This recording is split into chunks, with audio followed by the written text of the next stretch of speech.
우리가 한번 이 말씀 같이 읽어볼까요? 오늘 본문 말씀 16절 말씀을 같이 한번 읽어보겠습니다. 너희 자신을 종으로 내주어 누구에게 순종하든지 그 순종함을 받는 자의 종이 되는 줄을 너희가 알지 못하느냐? 혹은 죄의 종으로 사망에 이르고 혹은 순종의 종으로 의에 이르느니라. 아멘. 네. 여러분 여기 보시면 너희 자신을 종으로 내준다 그랬어요. 너희 자신을. 우리는 한 번도 내가 종이 되어서 누구한테 나 자신을 준 적이 없다고 생각하는데 성경은 너희 자신을 종으로 내어주었다라고 말하고 있는 것입니다. 이게 무슨 소리죠? 내가 지금 노예 상태가 아니잖아요. 내가 뭐 어디 가서 뭐 하고 있나요? 아닌데 왜 나를 보고 종이 됐다 그랬지? 그렇게 오해한 분들이 많이 있었습니다. 나는 한 번도 종된 적 없다고 말이죠. 근데 지금 사도 바울을 통해서 하나님이 말씀하시는 게 뭐죠? 아니다. 너희 자신을 어느 누구에게든지 그것이 어떤 존재든지 간에 너희들이 굴복하고 있고 너희들이 따르고 있는 그 존재에게 너는 지금 종이 되어 있는 것이다 라고 말하고 있는 거예요. 심각해지죠. 그것이 자기 감정일 수도 있어요. 그런 사람들은 나는 내 감정에 충실합니다 그러면서 자기 감정의 노예가 되는 거죠. 다른 사람의 도발에 의해서 그런 일을 할 수 있어요. 이 사람은 다른 사람을 증오하고 혐오하면서 사실은 그 사람을 미워하는 그 일에 노예가 되어 있는 거죠. 어떤 사람은 쾌락의 종이 되어 있어요. 쾌락 중추가 움직이는 겁니다. 나는 종 된 적 없어요. 그냥 시간 따라서 하고 있는 건데요. 이렇게 말하죠. 보통 보면. 시간 날 때마다 하는 거예요. 그러나 사실은 시간 날 때마다 하지만 내 중추가 그쪽으로 움직이기 때문에 쾌락의 종노릇을 하고 있는 거예요. 그러니까 성경이 보시면 너희 자신을 종으로 내준다. 이건 전인격적인 것입니다. 나는 생각 조금만 준 건데요. 천만의 말씀입니다. 그렇지 않습니다. 여기서부터 뭐가 되어 나가는 거죠? 여기서부터 시작해서 우리의 전인격적인 그리고 전 존재적인 그런 것들이 가름이 돼버리는 것입니다.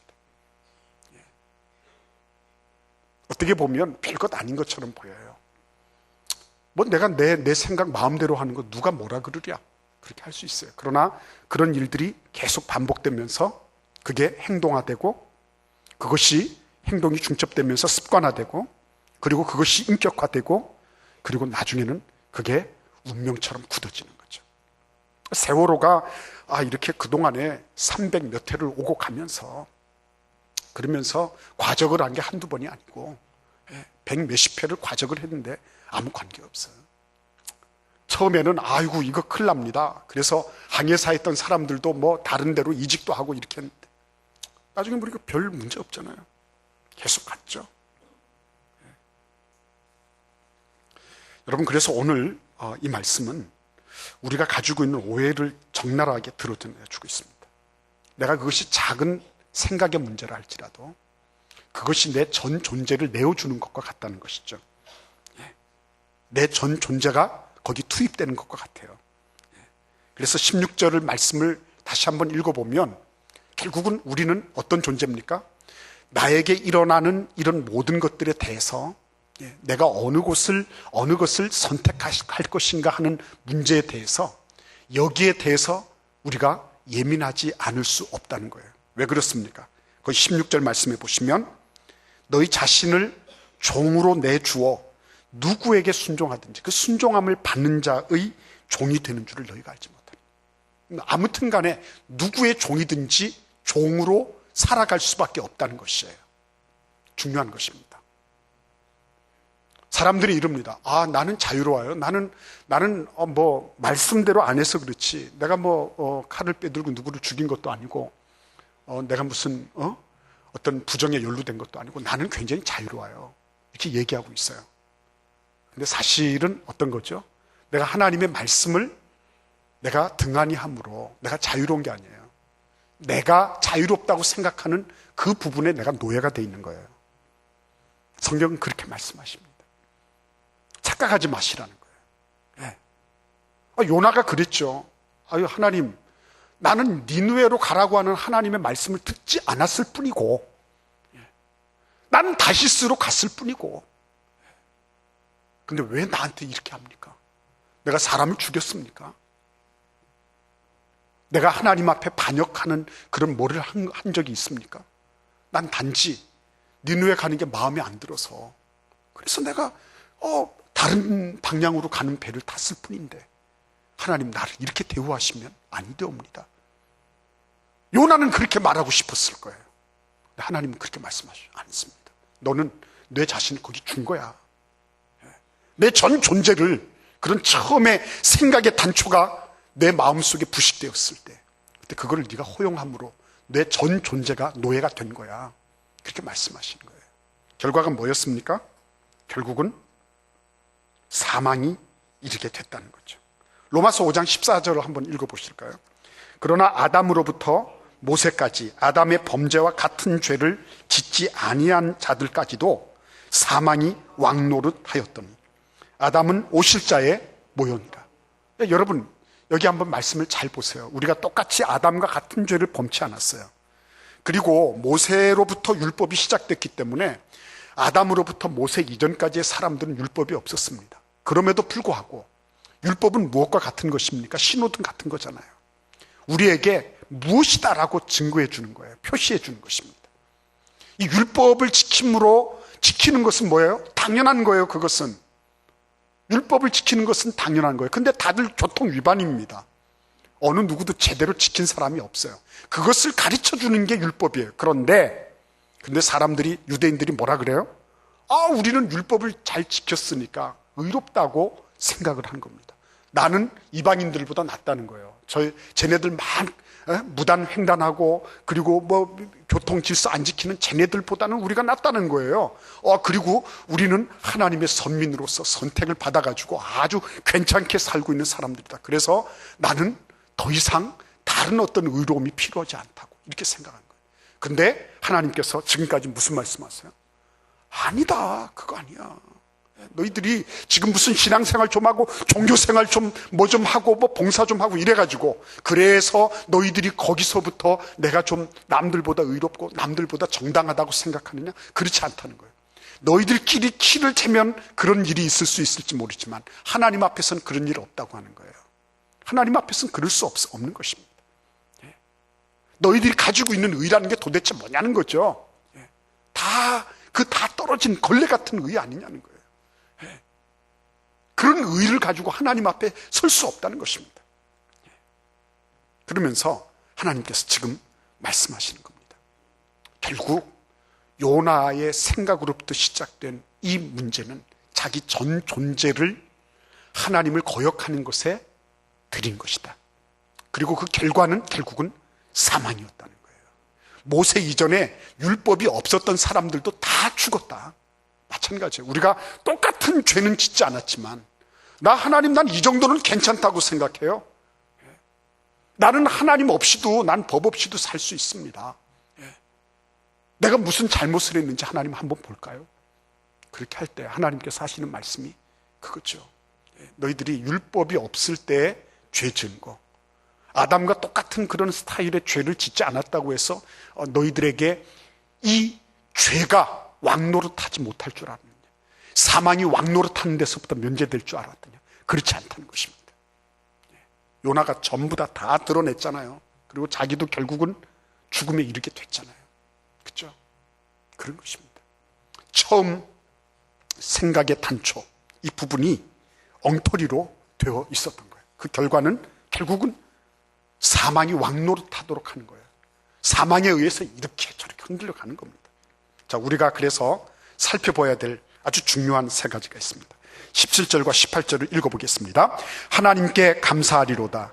너희가 본래 죄의 종이더니 너희에게 전하여 준 바 교훈의 본을 마음으로 순종하여 죄로부터 해방되어 의에게 종이 되었느니라. 아멘. 죄로부터 해방되어 의에게 종이 되었느니라. 우리가 어떻게 됐다는 거죠? 신분이 바뀌어졌다는 것입니다. 구원받았다고 하는 것은 무엇을 의미하는 것입니까? 구원받았다는 게 뭘 의미하는 거예요? 이제 죄가 없으니까 내 마음대로 살아도 된다는 것을 의미하는 것입니까? 구원파처럼? 아니죠. 내가 구원받았다고 하는 것은 내 생을 움직이는, 내 생의 모든 키를 예수께 드린 거예요. 바꿔 말씀드리면 그전에는 내가 죄에 의해서 움직였습니다. 죄에 의해서. 죄성이 생각하면 죄 짓는 생각. 그죠? 생각하면 죄를 합리화할 생각. 그리고 생각하면 죄를 어떻게 하면 이것을 좀 더 증폭할 수 있는지 교묘한 방법으로 그런 생각들 가득 찬 거예요. 제가 그렇게 말씀하시는 목사님의 설교를 들으면서 내가 과연 생각하면 죄 짓는 생각을 했나 생각해 봤어요. 근데 정말 생각했다 그러면 죄 짓는 생각이에요. 생각했다 그러면 나한테 물론 선한 생각, 의로운 생각에 그런 어떤 꼬투리가 없다고 말할 수는 없어요. 그러나 전체적인 것들을 보면 그건 굉장히 미수하기 짝이 없는 부분이고요. 사실은 나는 죄 짓는 생각하고 있는 거예요. 왜? 내가 원래 죄의 종이었습니다. 내 바탕이 원래 죄였어요. 내가 물려받은 것, 내가 보고 있는 것, 내가 느끼고 있는 것, 이게 전부 죄였어요. 오죽하면 다윗은 내가 모태로부터 죄 중에 태어나왔다고 이렇게 말할 정도가 됐냐는 거예요. 전부 다 죄악과 연관된 환경이에요. 내가 별로 선한 게 없는 겁니다. 그래서 여러분, 죄로 말미암아 확실하게 죽고 또 죽어야 될 존재예요. 그런데 참 놀랍게도 신분이 바뀌었다. 의에게 종이 되게 되었다. 이렇게 말씀하시는 겁니다. 어떻게 해요?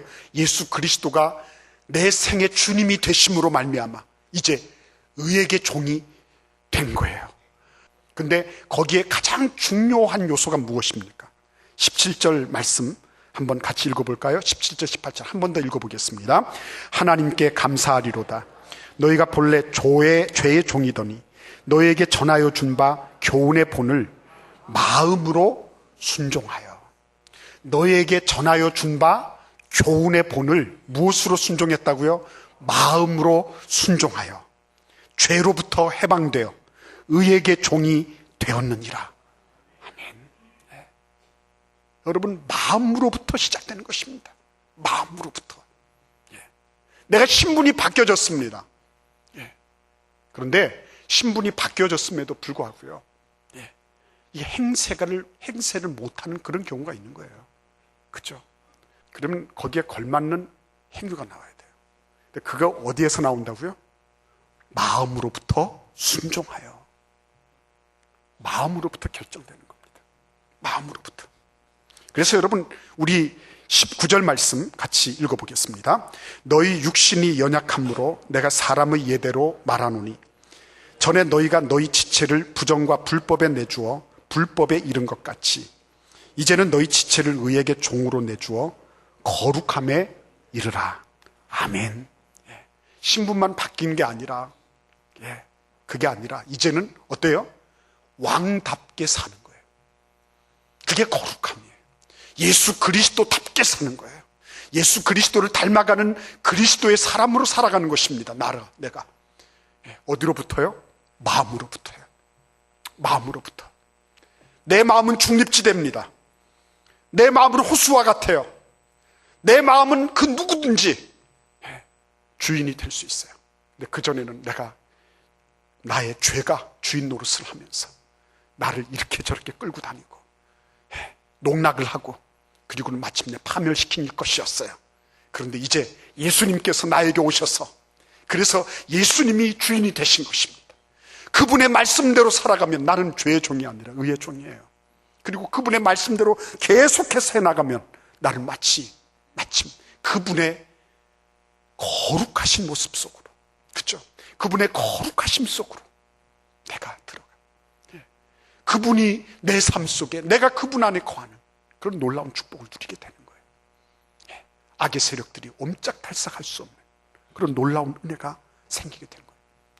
그래서 여러분, 구원받는 게 우리의 기본적인 삶의 맥락이죠. 그러나 더 중요한 건 뭐예요? 구원받은 이후에 내가 거룩함으로 나가느냐 안 나가느냐 거예요. 그래서 목표의 재설정이 이루어지는 거예요. 그래요. 하나님, 내가 주일날 교회 나오는 게 다가 아닌 줄 압니다. 하나님, 내가 어떻게 해서든지 나의 삶을 통해서 예수님 닮아가기를 원해요. 나를 보는 사람들마다 예수님 생각나게 해주세요. 내가 하는 모든 언행을 통해서 예수님에 대한 그런 관심이 더 증폭되게 해주세요. 나의 삶의 모든 저변이 내가 이렇게 행한 것을 통해서 예수님이 영광을 받으시고 예수님의 이름이 높아지기를 간절히 원합니다. 그죠? 하는 그러한 열망이 일어날 때 그게 목표가 재설정된 거예요. 내가 구원받았으니까 됐습니다. 나는 교회 나왔으니까 난 내 할 일 다 했습니다. 신분의 변화는 있지만 그러나 실제적으로 걸맞는 행위와 그런 기능을 할 수 없는 그런 자리에 있었는데 이제 어떻게 됐다고요? 목표가 재설정된 거예요. 주님의 거룩하심으로 나가야 되겠다. 그런 은혜가 있기를 기원합니다. 여러분, 그래서 우리 20절과 22절을 같이 읽어볼까요? 너희가 죄의 종이 되었을 때에는 의에 대하여 자유로웠느니라. 너희가 그때 무슨 열매를 얻었느냐? 이제는 너희가 그 일을 부끄러워하나니 이는 그 마지막이 사망입니다. 그러나 이제는 너희가 죄로부터 해방되고 하나님께 종이 되어 거룩함에 이르는 열매를 맺었으니 그 마지막은 영생이라. 아멘. 마지막을 생각하세요. 마지막. 끝을 생각하세요. 내 마지막이 어떻게 될 것인가 생각하세요. 세상이 이래서 나는 이렇게 할 수밖에 없었습니다. 용납되지 않습니다, 여러분. 모든 귀책 사유는 다 나한테 오는 거예요, 여러분. 모든 귀책 사유는 나에게 있는 거예요. 만약에 귀책 사유를 하나님께로 돌리려고 하면 하나님이 우리를 로봇처럼 만드셔야 했어요. 기계처럼 만드셔서 하나님이 리모컨으로 다 조작해서 고장 내버렸네, 하나님 문제예요, 이렇게 말할 수 있어야 돼요. 하나님 말씀하십니다. 너희는 이제는 더 이상 죄의 종이 아니다. 너희들의 주인이 바뀌었기 때문에 너희들은 이제부터는 하나님의 종으로, 의의 종으로, 진리의 종으로 그렇게 사는 것이다. 근데 이 선택의 문제가 결국 뭐예요? 영혼을 가름한다는 것이죠. 영혼을 가름하는 겁니다. 이 선택의 문제가 영혼을 가름하는 거예요. 그래서 마지막은 영생이다. 마지막은 사망이다. 내가 어떤 생각을 할 것이냐, 어떤 생각을 받아들일 것이냐, 어떤 생각들을 더 키워나갈 것이냐, 마지막을 생각하셔야 되는 겁니다. 우리 잠언 4장 23절 말씀 같이 읽어보겠습니다. 무릇 지킬 만한 것 중에 더욱 내 마음을 지키라. 생명의 근원이 이에서 남이니라. 아멘. 지킬 만한 것 중에 무엇을 지키라고요? 마음을 지켜라. 마음 지켜라. 마음은 백마고지 전투보다도 더 치열한 싸움이 일어나는 것이거든요. 지금도 여러분들이 그러한 치열한 싸움에서 승리해가지고 이 자리에 계신 거예요. 좀 쉬고 싶어. 오늘은 그냥 안 하고 싶어. 오늘 찬양대 안 하고 싶어. 그래. 근데 그런 치열한 그 마음의 고지를 점령하려고 하는 그런 악의 세력을 여러분들이 이겨내고 이 자리에 계신 거거든요. 여러분들이 봉사의 손길을 발걸음을 한번 할 때마다 얼마나 그런 치열한 고지선점에 그런 전투가 일어나는 줄 몰라요. 근데 우리 신분 자체가 이미 바뀌어졌다는 거 아셔야 돼요. 그리고 우리는 이제는 하나님의 은혜로 말미암아 의의 종이 될 수밖에 없는 것이다. 그래서 악한 생각, 좋지 못한 것, 이런 것들을 어떻게 해야 되는 거예요? 과감하게 박멸해낼 수 있어야 되는 거예요. 그렇죠? 여러분, 그렇지 않습니까? 하나님, 나에게 주신 이 엄청난 이런 놀라운 내 마음의 밭에 악하고 더러운 것들이 부식되지 않게 해주세요. 그렇죠?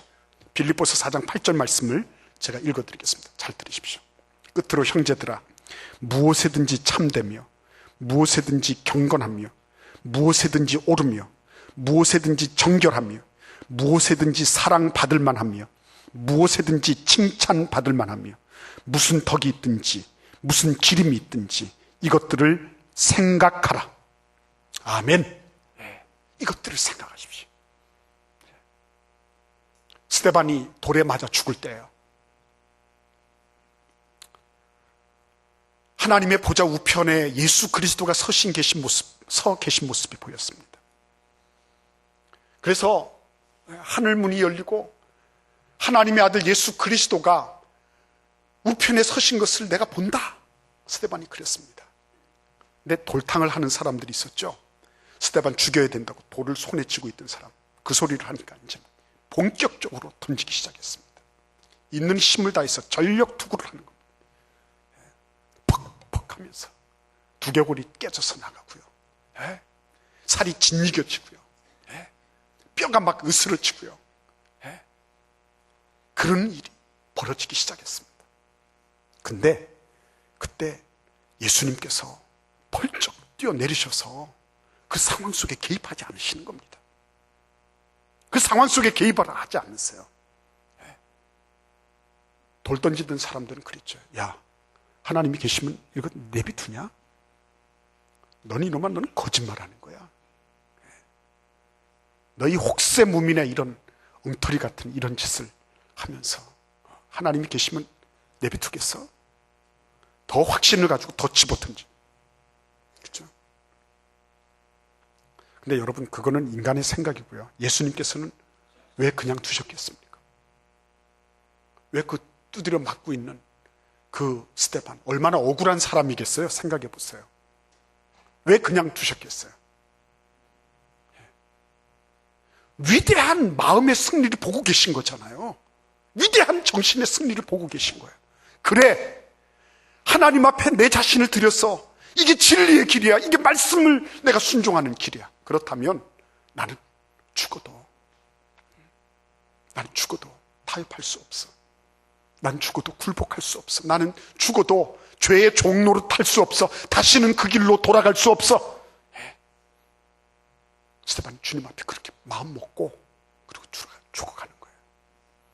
히브리서 12장 4절에 너희가 죄와 싸우되 피 흘리기까지는 대항하지 아니하였다 그랬습니다. 우리가 피 흘리면서 대항해야 되는 곳이 어디예요? 우리의 격전지 마음이에요. 하나님은 우리가 스데반처럼 승리하기를 원하세요. 하나님은 그와 같이 우리가 하나님, 내가 이것이 불의인 줄 압니다. 그러나 이게 실용적인 길이에요. 이게 편리한 길이에요. 사람들한테 욕먹지 않을 길이라고 하는 걸 압니다. 그러나 하나님, 내가 믿음의 길, 진리의 길을 걸을 수 있도록 도와주세요. 그렇죠? 여러분들이 나 자신과 싸우고 내 마음속에서 일어나는 이런 갈등과 싸우고요, 불법과 싸우고 이럴 때 하나님께서 여러분 우리를 응원하시는 거예요. 그래, 너 잘하는구나. 지금은 지는 것처럼 보여도 그게 영원한 생명을 얻는 길이야. 그래, 너 정말 잘한다. 예수님께서 벌떡 일어서셔서 그래서 우리를 응원하시는 거예요. 하나님의 은혜 가운데 우리의 마음속에 일어나는 이 일들이 영혼과 연결되어 있다는 거 꼭 기억하시기를 바랍니다. 하나님께서 우리가 마음가짐 하나를 어떻게 먹느냐, 주님이 기뻐하지 않으시는 생각들, 하나님, 내가 이것들을 결코 용납하지 않게 해주세요. 순간이라도 찰나라도 하나님, 주님이 기뻐하시는 일에 내 자신 온전히 드리게 해주세요. 주님 앞에 이런 결단이 있는 그런 생애가 될 수 있기를 간절히 기원합니다. 우리 같이 기도하겠습니다.